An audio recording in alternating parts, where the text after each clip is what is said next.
اتصل بيها تليفون من رقم جوزها. قال لها: أنا بحبك يا نرمين. نرمين جمدت، لأن جوزها كان ميت من أسبوع وهي اللي قتلته. قبل ما أحكي لك إيه اللي حصل، لازم تعرف إن نرمين نوفل ما كانتش امرأة عادية. 53 سنة، أم ل8 أطفال، مديرة شركة رعاية في سيدني أستراليا، ومحترمة في المجتمع كله. وممدوح نوفل جوزها 62 سنة، اتجوزوا من أكتر من 30 سنة، وسافروا من مصر لأستراليا مع بعض، وبنوا حياتهم من الصفر.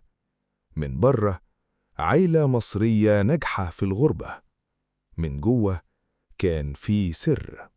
في مايو 2023 نرمين اكتشفت إن ممدوح جوزها اللي عاشت معاه 30 سنة وأنجبت منه 8 أطفال كان بيحب واحدة تانية في مصر.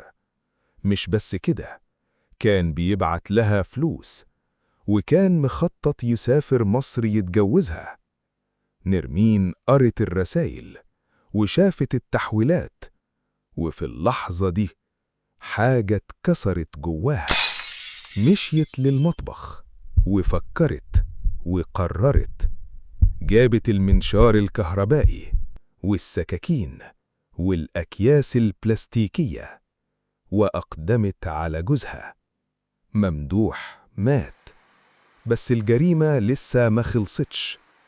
نرمين قطعت جثة جوزها بمنشار كهربائي وحطته في أكياس بلاستيكية ورمته في مناطق متفرقة. وبعدين عملت حاجة أذكى وأبشع.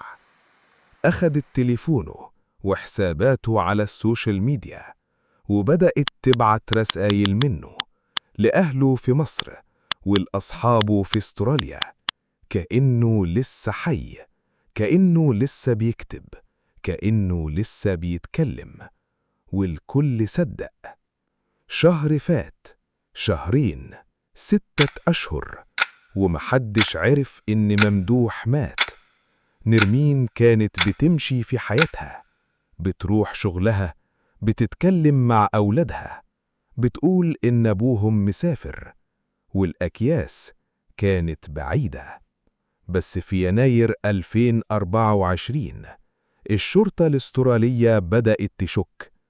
عائلة ممدوح في مصر قالوا إن الاتصالات بقت غريبة والكلام مش زيه. الشرطة فتحت تحقيق، ولما حفروا لقوا الحقيقة. نرمين اتمسكت واعترفت. الشرطة الأسترالية قالت إنها من أغرب الجرائم اللي شافتها. امرأة قتلت جوزها وعاشت معاه 100 سنة وهي ماشية في حياتها كأن مفيش حاجة. المحاكمة لسه مستمرة، بس السؤال اللي بيفضل في الدماغ: إزاي إنسان بيقدر يعمل كده؟ وإزاي الخيانة بتحول ناس طبيعيين لحاجة تانية خالص؟